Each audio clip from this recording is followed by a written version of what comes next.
자, 안녕하십니까. 이제 창세기 1장부터 2장 4절까지 히브리어 본문으로 성경을 우리가 같이 읽고, 그리고 직독, 직회를 하고, 그리고 본문이 말하고 있는 그 내용과 또 본문이 말하고 있는 메시지와 의미와 또 연결고리, 문학적인 분석, 또 창세기 1장 1절부터 2장 4절까지 갖는 창세기에 얽힌 메시지, 여러 가지 부분들을 우리가 원문이라고 하는 히브리어 본문이라고 하는 이 도구를 가지고, 이 본문을 가지고 우리가 함께 좀 다루는 시간을 갖기를 원해서 이런 시간을 만들었습니다. 여러분들에게 좀 유익이 되고 또 저에게도 도움이 되는 그런 시간이 되면 좋겠습니다. 자, 이 공부하는 방법은 1장 1절부터 제가 한 절씩 히브리어를 읽고, 그리고 그것을 번역하고 거기에 관련된 문법적인 사항이나 특이한 사항들은 제가 간단하게 언급을 해드리고, 그리고 내용 중심으로 분석하면서 넘어가도록 그렇게 하겠습니다. 자, 1장 1절 같이 한번 보겠습니다. 베레쉿, 베레쉿 바라 엘로힘. 이 엘로힘 아래에 이 액센트가 이렇게 있죠. 이렇게 이 액센트. 이 액센트가 아트낙타라고 하는 거예요. 아트낙타. 자, 요 1장 2절에도 보시면 테홈 아래도 요 액센트가 있죠. 또 1장 3절에도 요 액센트가 이렇게 들어 있죠. 1장 4절에도 액센트가 들어 있습니다. 요 액센트는 한 절을 2분의 1로 나누는 액센트예요. 한 절을 2분의 1로 나눕니다. 이것이 의미든 어떤 구조적이든 나누는 거예요. 분절 액센트예요. 그래서 우리는 이렇게 끊어서 읽으면 됩니다. 요 아트낙타 나온 다음에는 끊는 거예요. 자, 이것은 마소라 학자들이 본문을 구조적으로 나누어서 읽도록 하기 위한 시스템을 만들었는데, 이것이 마소라 액센트라고 해요. 마소라틱 액센트. 이 나크다님이라고 하는 티베리아스에서 1세기, 2세기 때 활동했던 그 랍비들이 만들어낸 시스템이에요. 마소라 학자들이 만든 겁니다. 그 외에 그 주변에도 뭐 여러 가지 액센트가 있어요. 이런 액센트, 이런 액센트, 여러 가지가 있는데 그 모든 액센트를 우리가 다 알 수는 없어요. 다 알 수는 없는데 그 대신에 황제급 액센트, 황제급 액센트가 바로 이 아트낙타와 끝에 나오는 이 액센트예요.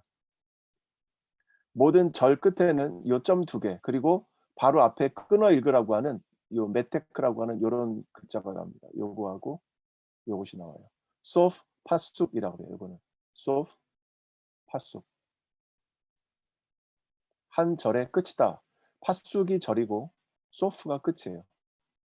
그래서 중간에는 아트낙타가 나오고 끝에는 소프 파숲이 나옵니다. 그러면 한 절이 둘로 나눠진 거죠. 그래서 우리가 이것으로 의미를 이해할 수가 있는 거예요. 우리 번역본하고 원문을 비교해 보다 보면 이 아트낙타에 끊어지는 것을 잘못 연결해서 해석하는 경우들이 있습니다.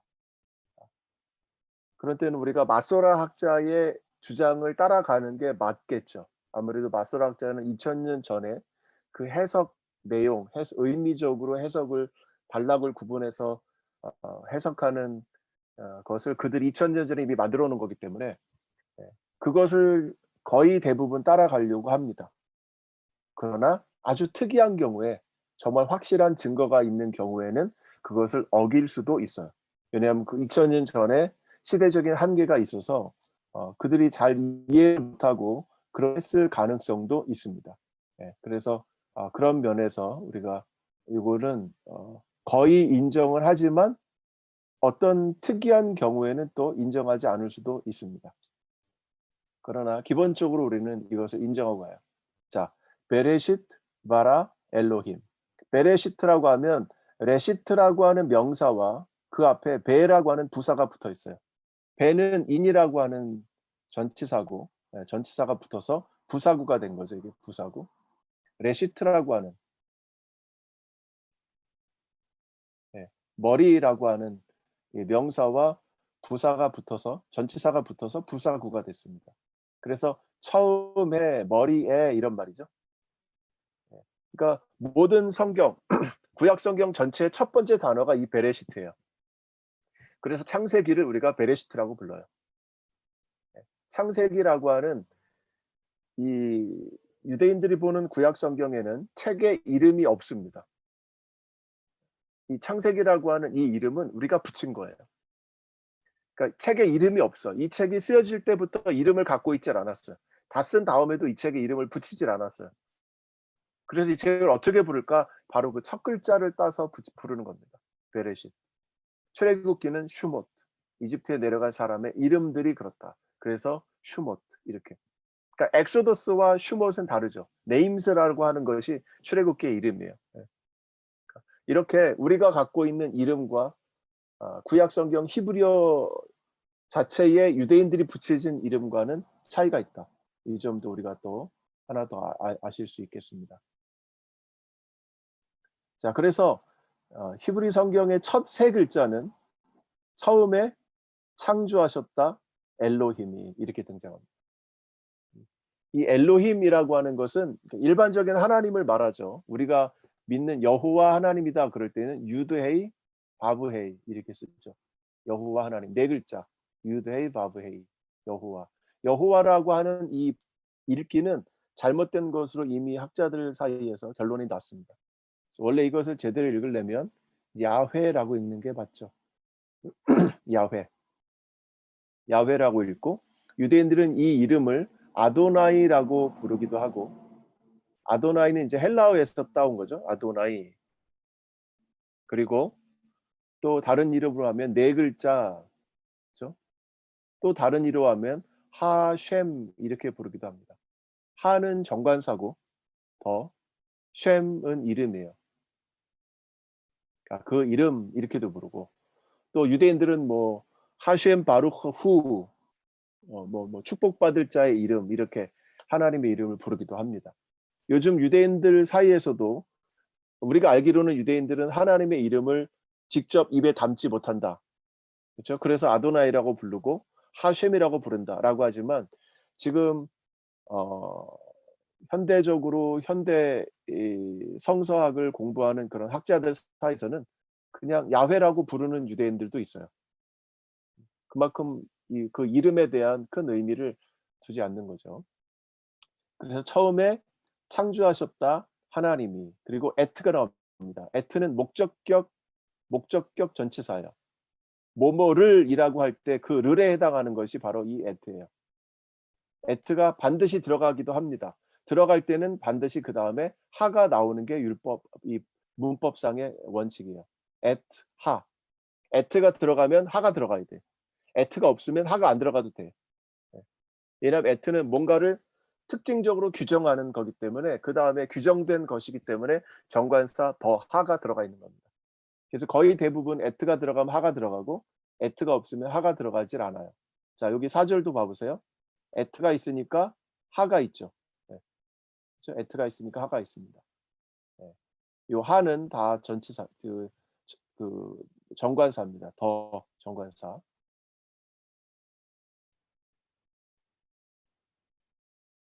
자, 그래서 하늘과 땅을 우리가 더 정확하게 번역을 하면 그 하늘과 그 땅을 또는 우리가 다 아는 하늘과 땅이기 때문에 그냥 하늘과 땅을 이렇게 부를 수가 있겠죠.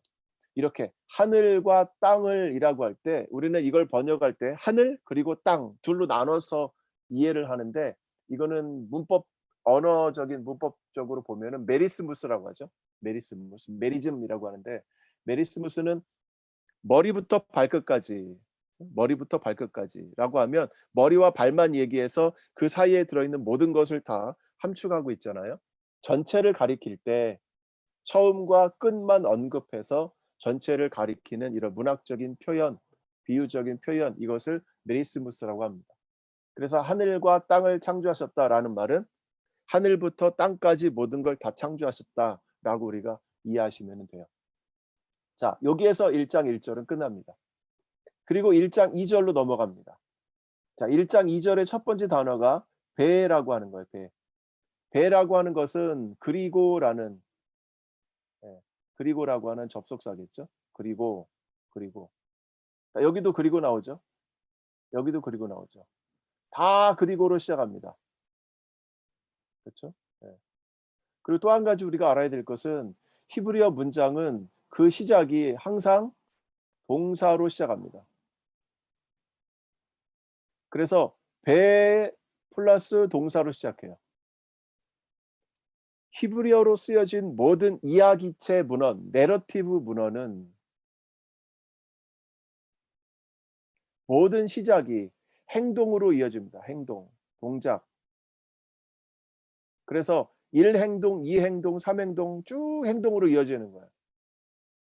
행동이 이어지지 않고 그 중간에 어떤 행동이 없는 명사로 시작된 문장이 나온다. 그러면 이것은 몇 가지 경우 중에 하나예요. 배경 설명이든 뭐 해설자의 설명이든 아니면 지문이든, 예, 아니면 해석자가 거기에 집어넣은 특별한 그 이해를 위한 배경 설명이든 그런 설명에 불과한 거예요. 그렇다면 우리가 요 3 절에 보면 바요메르 엘로힘 하나님이 말씀하셨다라고 하는 동사가 나왔죠. 3절 후반부에도 바예히 있었다라고 하는 동사가 나왔죠. 1장 4 절에도 바야르 보셨다라고 하는 동사가 나왔죠. 여기도 야브델 나누셨다라고 하는 동사가 나왔죠. 5 절에도 불렀다, 있었다, 말했다, 있었다, 하셨다. 전부 동사로 시작돼요. 왜 이렇게 돼 있느냐? 제가 그렇게 편집을 했습니다. 원래 히브리어 성경은 이렇게 나눠 있질 않아요. 전부가 다 연결만 돼 있어. 근데 그것을 여러분들이 보기 쉽도록 우리가 보기 쉽게 하기 위해서 제가 이렇게 다 편집을 한 거예요. 그런데 그렇게 편집했음에도 불구하고 1장 2 절을 보면 명사가 딱 나옵니다. 하아렛. 예. 땅이라고 하는 명사가 등장해요. 그런데 그 땅은 하에타는 was라는 말이죠. was 비동사의, 예, 과거 시제, 완료 시제입니다. was. 토후 와 보후. 토후라고 하는 말은 이 토후라고 하는 말은 기본적으로 형태가 없다 이런 단어예요. 토후. 그리고 보후라고 하는 말은 기본적으로 비어 있다. vacant. 토후는 formless 형태가 없는 것. 그리고 보후는 비어 있는 것. 예. 그래서 토후와 보후가 같이 쓰인 것은 똑같은 말을 2번 반복한 거예요. 형태가 없는 것은 비어 있는 거죠. 형태가 없어. 땅이 있었는데 그 땅이 형태도 없고 비어 있어. 이 토후라고 하는 단어를 구약 성경에서 찾아보면 19번 나옵니다. 그런데 그 19번 중에 8번이 이사야 40장에서 66장에 나와요. 40장에서 66장은 포로기 이후에 이스라엘 백성들이 이스라엘로 돌아오는 그 그 시기의 내용을 담고 있는 것이 이사야 40장에서 66장입니다. 그런데 거기에 이 토후라고 하는 단어가 광야의 의미, 네, 피조물이 거하지 않는 곳, 이런 광야, 암흑, 아무것도 없는 무질서 상태, 예, 이런 것을 표현하기 위해서 이 단어가 사용됐어요. 그러니까 우리가 여기서도 그렇게 보면 돼요. 지금 이 토후와 보후는 무질서한 상태라는 거예요. 아무것도 없는 거예요. 있긴 있는데 무질서해서 없는 것처럼 보이는 거예요. 예. 땅이라는 존재가 있긴 하지만 그러나 너무나 무질서하고 광야같이 정리가 되어 있지 않고 생명체가 살 수 없고 사람이 거할 수 없는 어떤 그런 무질서한 상태라는 거예요. 예. 그래서 이거를 케이아스라고도 부릅니다. 이것은 케이아스라는 거예요. 카오스의 세계. 그리고 나니까 그다음에 뭐가 등장합니까? 어떤 명사가 호시에크라고 하는 어둠, 어둠이 나와요. 어둠이 있는데 어둠이 어디 있느냐? 알 푸네이 테홈. 테홈이라고 하는 것은 깊음이에요. depth, 깊음. 깊음의 푸네이라고 하는 것은 얼굴이니까 깊음의 표면 알은 위에, 깊음이라고 하는 것의 표면 위에 어둠이 있다는 거예요. 어둠. 그러니까 땅이 있긴 한데 그 땅이 어떤 존재로 있는지는 몰라. 그런데 그 땅이 있는 것이 깊음이라는 것으로 존재하고 깊음이 뭔지 모르죠. 그냥 검은 거예요. 검은 거, 어두운 거. 그 위에 어두운 게 또 감싸고 있는 거예요. 빛이란 게 아무것도 존재하질 않아. 그리고 루아흐 엘로힘. 루아흐는 하나님의 영이죠. 영. 그죠? 영 또는 바람. 이 다 같은 말이에요. 그럼 하나님의 바람이 또는 하나님의 영이 메라 헤펫은 위를 수면을 날아다닌다는 거예요. 수면을 날아다닌다. 알프네이 마임 물 위를 날아다닌다는 거예요. 그러면 이 1장 2절에서 말씀하고 있는 건 뭐냐? 땅이 있기는 있어.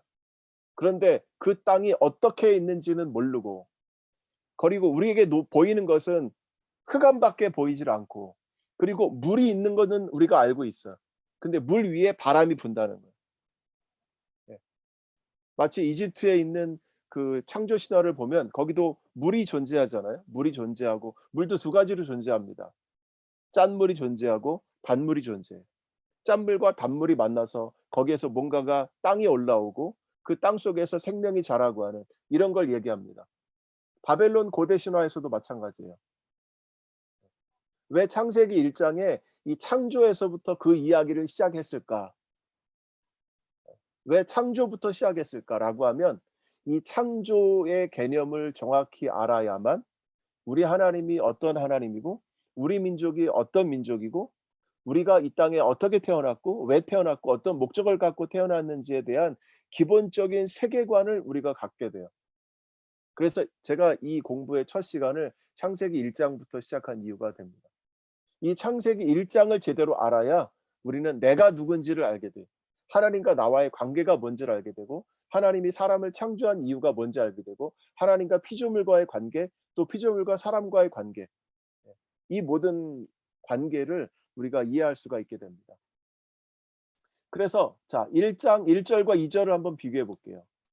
1장 1절은 하나님이 처음에 하늘과 땅을 창조하셨어요.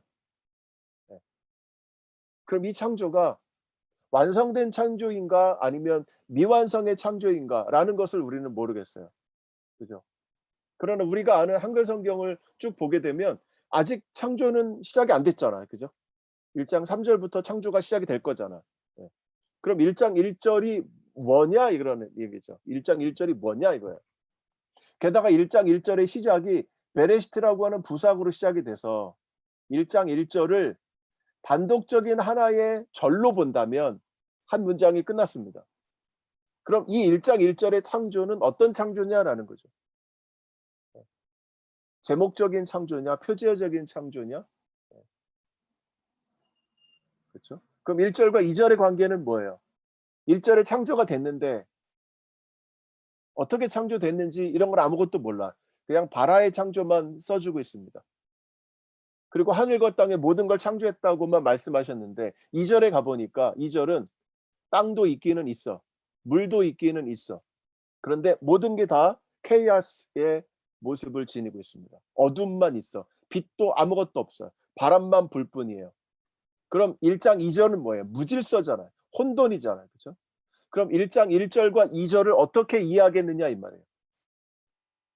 그래서 학자들 간에 1장 1절과 2절의 관계에 대해서 여러 가지 견해들이 나오고 있습니다. 그런데 그 정답을 알 길은 없어요. 어떤 분은 이 1장 1절의 이 베레시트를 이 바라라고 하는 동사를 인피니티브 앱솔루트 폼으로 봐서 이건 좀 어려운 얘기인데 봐서 요 1장 1절 전체가 부사구로 이해를 하는 거예요. 하나님이 하늘과 땅을 창조하실 그때에 하고는 1장 2절이 동사로 시작하지 않고 명사로 시작했기 때문에 요것은 배경 설명이겠죠. 배경 설명. 땅은 이랬었다. 그리고 3절부터 이제 첫 번째 창조가 들어갑니다. 바요메르 하나님이 말씀하신 거예요. 이렇게 보면 제일 무난할 것 같아요. 또 다른 견해는 1장 1절을 그냥 전체적인 대창조, 전체적 대창조 창조하셨어. 오케이. 그럼 문제는 2절이죠. 2절의 무질서에 대해서는 어떻게 설명을 하겠습니까?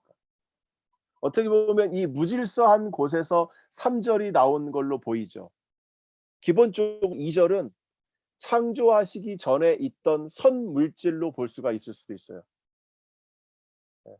왜 어둠이 있었고 물이 있었고 땅이 있었고 물과 땅이 뒤범벅이 되어 있었고 빛과 어둠이 뒤범벅이 돼서 다 어둠만 보이는 이런 것이 있었다는 거죠. 그리고 3절에 가면 이제 하나님이 거기서 처음으로 빛이 있으라 말씀하십니다. 빛이 있으라. 그럼 그 빛은 어디서 왔겠습니까? 이 빛은 아직 하나님이 만들어 놓으신 피조물의 빛이 태양과 달과 별이 없잖아. 그럼 여기에 빛은 어떤 빛이겠냐 이거죠. 이거는 아마도 하나님의 빛이겠죠. 하나님의 빛. 그 어둠 속에서 빛을 뽑아내신 거죠. 2절에 있는 어둠 속에서 빛을 뽑아내신 거예요. 빛을 뽑아내신 겁니다. 자, 우리가 요 3절에서 5절까지가 이제 첫째 날 창조니까 요런 배경 속에서 3절에서 5절 보겠습니다. 바요멜 엘로힘 하나님께서 말씀하셨습니다. 예히 오르. 예히라는 말은 비동사의 명령형이에요. 3인칭 명령형. 빛이 있으라 된 거예요. Let the light be 이렇게 된 거죠. Let the light be. 빛이 있으라 이렇게 말씀하신 거예요. 있으라가 명령이에요. 그런데 이 명령은 그렇게 막 강한 명령은 아니죠. 그죠? 네. 아주 부드러운 명령이에요. 빛이 있어라. 그러니까 그다음에 바예히 오르. 빛이 있었습니다. 이 피조물은 즉각적으로 순종해요. 빛이 있으라 하심에 빛이 있었어요. 그러니까 하나님이 모든 천지 만물이 시작되기 전에 하신 딱 두 단어가 뭐냐? 빛이 있어라. 제가 여기 하늘색으로 이렇게 표시해 놓은 것은 직접 화법만 이렇게 표시해 놨습니다. 빨간색 인용표 달아서. 그러니까 우리가 창세기 1장을 딱 보면 하나님이 직접 말씀하신 것이 하루에 한 문장씩밖에 안 돼요. 하루에 한 문장. 어떤 때는 두 문장. 이렇게. 굉장히 간결하고 내러티브이긴 하지만 시적인 그런 간결성, 아주 함축성 이런 것들을 지니고 있습니다. 너저분한 설명이 있질 않아요. 빛이 있었습니다. 그다음 하나님이 이것을 보고 평가를 하십니다. 바얄 엘로힘 엣 하오르. 그 빛을 하나님이 보셨습니다. 이거 다 아시겠죠? 바야르는 라아에서 온 거예요. 라아. 라아. 그죠? 라아. 라아. 하나님이 보셨습니다. 그 빛을. 키라고 하는 것은 because라는 말도 되거든요. 제일 쉽게는 because예요. 그런데 이게 또 that이라고 하는 이 접속사도 돼요. 문장을 이끄는 접속사들. 그러니까 하나님이 그 빛을 보셨는데 그것이 좋았다. 토브.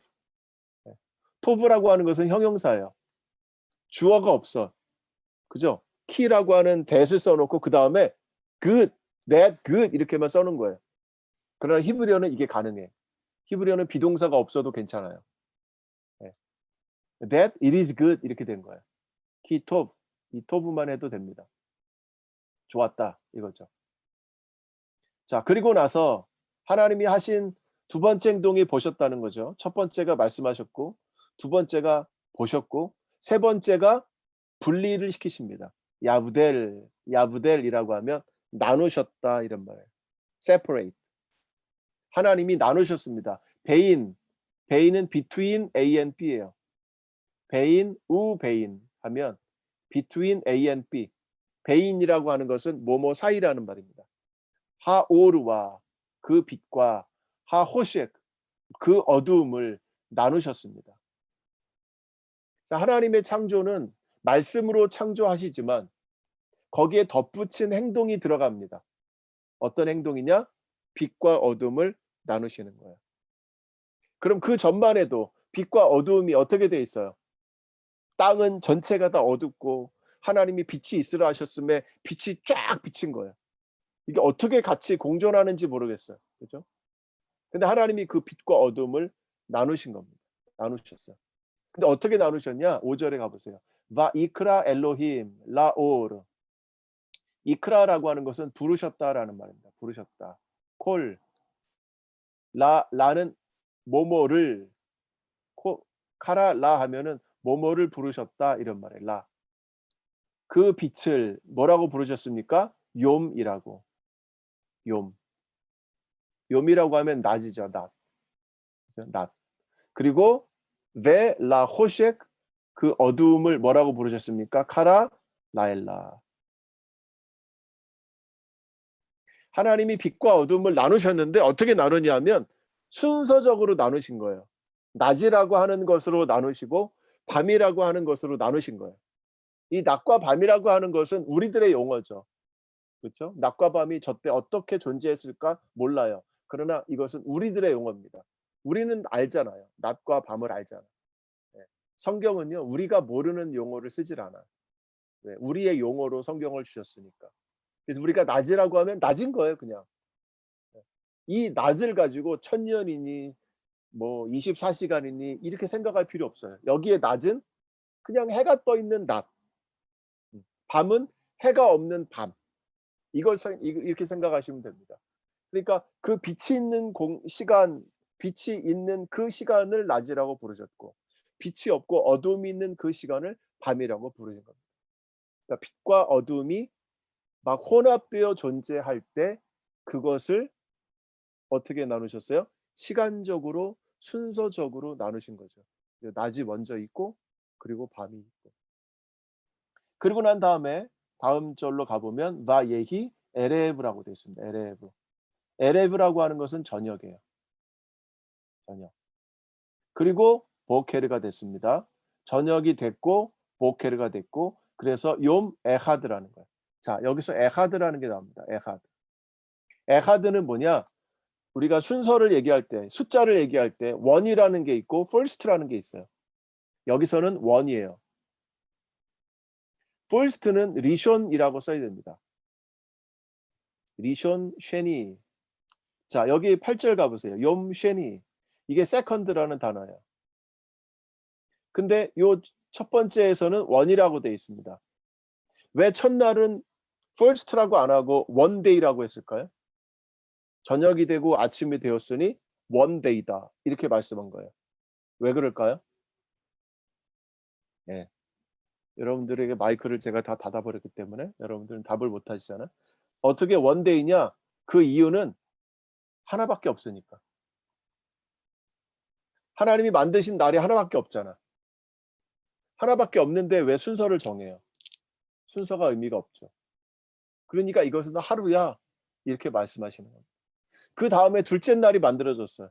그럼 둘째 날은 어떻게 불러야 돼요? 두 번째 날이야 라고 하는 게 맞죠.